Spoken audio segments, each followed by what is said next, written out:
Porque muitas coisas o inimigo de nossas almas tem tentado jogar a goela abaixo nossa, em nós, como se fosse verdade. Na verdade, não são verdade. Né? Então,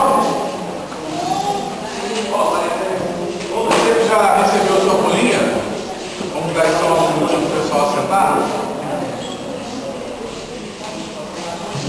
O título está em cima aí, ó. Não se contamine. Então, meu irmão, poderia abrir Daniel 1, de 1 a 8? Daniel 1, de 1 a 8.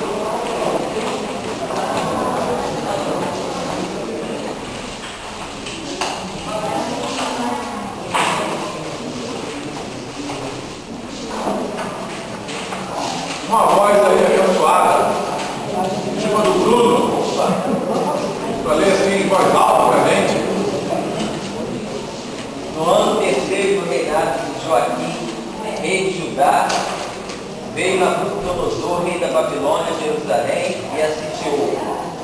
O Senhor lhe entregou nas mãos a Joaquim, rei de Judá, e alguns dos utensílios da casa de Deus. A este levou-os para a terra de Siná, para a casa do seu Deus, e os pôs na casa do tesouro do seu Deus. Disse o rei a Aspenaz, chefe dos seus eunucos, que trouxesse alguns dos filhos de Israel, tanto da linhagem real como dos nobres, jovens sem nenhum defeito, de boa aparência, instruídos em toda a sabedoria, loucos em ciência, versados no conhecimento, e que fossem competentes para assistir no palácio do rei e lhes ensinasse a cultura e a língua dos caldeus. Determinou-lhes o rei a ração diária das finas iguarias da mesa real e do vinho que ele bebia, e quem assim fosse mantido por 3 anos, ao cabo dos quais assistiriam diante do rei. Entre eles se achavam os filhos de Judá, Daniel, Ananias, Misael e Azarias. O chefe dos eunucos dispôs outros nomes, a saber, a Daniel de Beltesazar, a Ananias de Sadraque, a Misael de Mesaque e a Azarias o de Abednego. Resolveu Daniel firmemente não contaminar-se com as finas iguarias do rei, nem com o vinho que ele bebia. Então pediu ao chefe dos eunucos que lhe permitisse não contaminar-se. Irmãos, uma das coisas, isso acontece muito com povos que são conquistadores, uma das coisas que é enfático, um povo conquistou outro.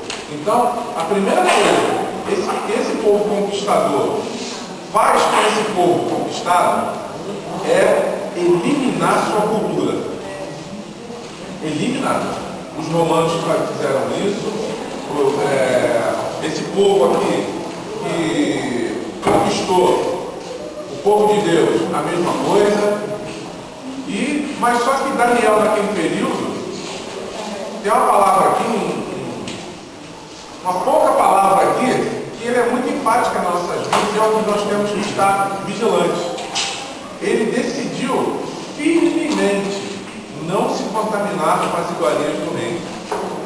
Firmemente.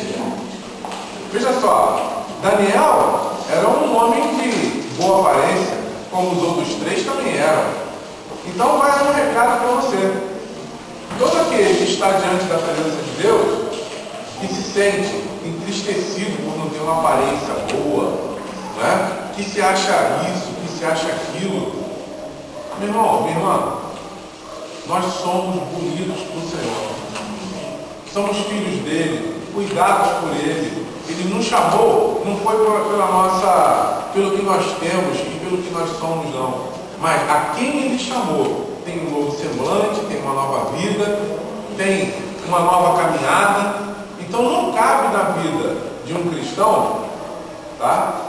Uma vida entristecida, uma vida para baixo. Entendeu? cristão aonde ele estiver. É lógico, cada um aqui tem uma estrutura. Ele tem que ser visto e vai ser visto. Porque as pessoas logo percebem, esse é um crente, essa é uma crente. Entendeu? Pela sua forma de ser. Então já vai aí no primeiro detalhe.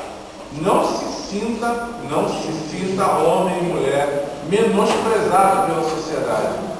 Você tem um pai que cuida de você, que é dono de tudo e é sobre tudo. Começa por aí, né? Mas esse decidiu firmemente também mostra o conhecimento de duas culturas. Daniel também já conhecia a sua e já sabia como é que era, né? As proibições, o que podia comer, o que não podia comer, o que podia beber, o que não podia beber, não é? Ele já sabia disso tudo, mas de repente ele foi conquistado e levado diante de um rei de cultura toda diferente e sendo servo daquele rei. Aí ele olha as comidas do rei, as bebidas do rei. Comida para judeu é algo terrível. Ele não come qualquer coisa. Entendeu? Então ele olha lá, uma coisa comum que hoje, nos nossos dias, é normal lá na Ásia, para eles é nojento, é imundo, é porco, né? Já imaginou o homem ali mandar umas fotos, botar umas fotos um dia no Orkut, né? Com aquela banca de peixe cheia de cachorro assado? Lá no Oriente, isso é normal. Mas pra gente que é brasileiro, na hora que eu olhei aqueles cachorros assados, aqueles dentes lá de fora, eu quase que eu caí duro. Ainda brinquei com ele, mas tem que botar um disco 0800 aí, rapaz, para levar nas casas das pessoas de graça. Né? E depois ele até riu também com a brincadeira. Mas para judeu, e aí ele olha o que o rei comia, que a gente aqui não diz o que é, mas certamente não dá. Ontem eu estava vendo uma programação acho que é na Band, é um camarada que faz umas aventuras também de viagem, e ele encara tudo, come de tudo, não tem medo de comer nada. Quem come umas coisas ontem que só misericórdia, cara. Entendeu? Mas quem está no deserto passando fome, aquilo salva a vida do cara. Então, gente, a gente tem que estar observando as culturas diversas. Daniel olhou aquilo. Estou adolescente, sou da turma da Esther. Podem subir, ficar com vocês. Obrigado. Então, começa uma decisão. Eu decidi firmemente não me contaminar. Então, praticamente o que a gente vai lidar hoje aqui está em cima disso. Está em cima disso. Vamos dar uma corridinha aqui. Uma lidinha. Daniel propôs em seu coração não se contaminar com as iguarias do rei, nem com o vinho que ele bebia, portanto pediu ao chefe dos eunucos que lhe permitisse não se contaminar. Deus tem reservado ao seu povo, seus filhos, uma vida dirigida por sua graça e santidade. Levítico 11:45, eu pediria aos irmãos, nós vamos ler todos os textos, não são muitos. Levíticos 11:45. O primeiro que achou pode ler.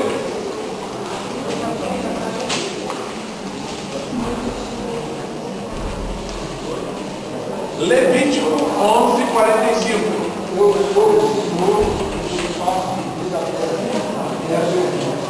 Para Deus, portanto, vós sereis santos, porque eu sou santo. Amém. Olha só, olha o pedido de Deus. Irmão, eu pediria ao irmão que repetisse. Eu sou o Senhor, eu faço o da terra, que é do Egito, para que eu seja vosso Deus. Portanto, vós sereis santos, porque eu sou santo. Amém. Quem é que conduz esse povo? O santo. O santo dos santos. Não é? O eu sou. Então Deus começa a exigir um padrão do povo que ele cuida. Ó, Deus começa a exigir um padrão do povo que ele cuida. E qual é o padrão? Santidade. Seja santo porque eu sou santo. Poxa, mas como pode uma casca dessa, cheia de pecado, aonde pensamentos, aonde palavras, aonde ações, às vezes, traz um padrão fora daquilo que Deus exige. Como pode? Não é? E a gente tem que entender e perceber que se Deus pede isso para nós, não é porque é impossível, não. Deus nunca pediu nada para o homem que fosse impossível. É possível. Mas como lidar com isso? Como lidar com essa situação toda? Esse padrão de santidade? Quem pecou mais, irmãos? Já vem uma pergunta aí. Davi ou Saul? Quem pecou mais? Davi ou Saul? Saul. Será que foi Saul que pecou mais? O Zé está falando aqui que foi Davi. Particularmente, ó, o Roberto lá, o pastor lá, está falando com os dois. Opa! Mas as ações, ó, realmente, os pecados dos dois foram tremendos. Agora, as ações de Davi foram sérias. A de Saul foi séria, mas a dele foi mais séria. E isso a gente tem que estar lidando com isso. Agora, nesses dois homens, quem se arrependeu e quem não se arrependeu? Quem teve ações mais drásticas foi o que foi aos pés do Senhor e pediu perdão. E quem teve uma ação menos drástica ficou na dele. Vamos dizer assim. Então, meu irmão, qual é a mola propulsora para que Deus haja na vida de um homem? É a palavrinha arrependimento. Não é a palavrinha remorso. É o arrependimento. Porque arrependimento leva a algum lugar. Remorso não leva a canto nenhum. No caso de Judas, levou ele para a forca. Então, vamos atentar para esse padrão que Deus exige de nós, que é a santidade. É possível, mesmo cometendo erros. Mas, se nós cometemos as nossas ações e pedimos perdão, desculpa, que é uma coisa difícil às vezes de um crente estar falando, mas, gente, é possível. É possível. No núcleo, tem uma frasezinha que nós estávamos falando na quinta-feira. Por que está abatido a minha alma? Todos escutaram essa frase no núcleo. Por que está abatido a minha alma? Entendeu? Muitas das vezes é por esse entendimento de perdão, arrependimento, é de não saber lidar com a situação que está atravessando.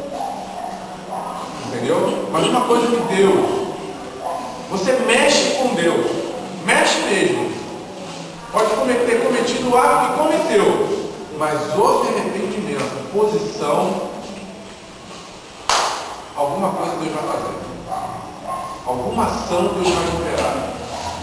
Porque, meu irmão, não existe coisa maior do que Deus em amar o homem, na estrutura que ele é.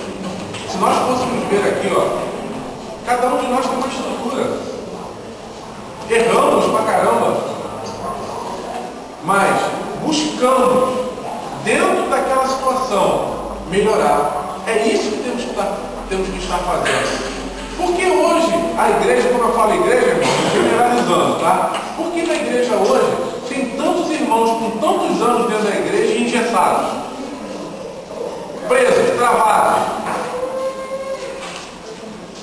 É porque não sabe chegar para uma pessoa e pedir perdão, pedir desculpa. Ô irmã, me perdoa aí. Me desculpa. Isso não é vergonha não, gente. Você cala a voz do diabo quando você vai à pessoa e ó, você cala ele, porque o que ele quer é ficar colocando na mente do homem e da mulher que não tem jeito, não dá. Ah, eu estou muito envergonhado pelo meu ato. Quando você vai à pessoa e pede perdão e desculpa, olha, você desmonta um muro, você derruba uma muralha que você não tem nem ideia do tamanho dessa muralha. dá mais uma seguidinha. O povo de Deus deve ter o caráter, as características que havia em Jesus, em qualquer circunstância. Deixa eu dar uma paradinha. Um dos objetivos de Deus, dois, não é? Mas para mim é o mais importante, não é? Construir uma família, já falei isso já, se você quiser anotar, você anota. Construir uma família de muitos filhos parecidos com Jesus, para a glória de Deus Pai. É impossível? Não é. Não é. Ele pega 12 homens, cada um com uma estrutura diferente, e transforma esses homens em ovelhas. E através desses homens, nós estamos aqui hoje também. Então é possível. É possível. Leão, o Espírito Santo quer transformar em ovelha. Só depende de uma coisa. De que depende? De nós. Só depende de nós. Somente de nós. Daniel e seus amigos foram escolhidos para serem conselheiros do reino, para exercer influência no reino, mesmo não sendo parte daquele povo. Mas uma posição diferenciou Daniel e seus amigos dos outros homens. Eles decidiram não se contaminar com os alimentos do rei, exercer influência no reino, mas não negociar sua santidade e fé. O que isso tem a ver com os nossos dias atuais? E aí? O que tem a ver hoje com os nossos dias atuais? Pensa nisso aí. Vai pensando nisso. Que a gente vai entrar fundo nisso aqui já já. Pensa nisso, irmão. Porque se nós ficarmos com a nossa vidinha engessada, como eu sou crente há não sei quantos anos, o que adianta? O que adianta ser crente há tantos anos e ter uma vida engessada, não ter um coração molinho para o Senhor trabalhar, não ter uma mente aberta para poder entender o que Deus está operando e trabalhando? Tem que ser o que eu acho, no meu jeito. Não dá. Jesus, então, é exemplo disso direto. Ele chega diante de um povo, a mulher vai ser apedrejada, vai com o dedo no chão e começa. E ali ele traz um ensinamento. Se nós não tivermos, se não formos pessoas, servos e servas de Deus, flexíveis com o Senhor, flexíveis é ser molinho para entender o que Deus está falando, nós vamos ter dificuldade de muitas outras coisas. Então a gente tem que estar atento.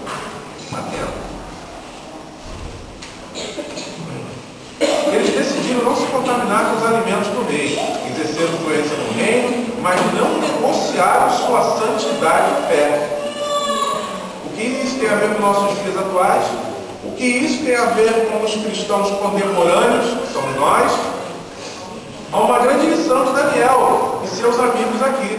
Muitas pessoas, e até mesmo líderes dentro do cristianismo, têm andado em meio à sociedade sem se importar muito com sua postura, seu testemunho diante de Deus e diante dos homens. O envolvimento em situações obscuras, que muitas vezes, em muitos casos, é um objeto de destruição da fé de alguns e veículo de contaminação da Igreja de Cristo. Tem alguma verdade nisso? Irmãos, eu tenho tentado explorar essa questão da comunhão o máximo que eu posso.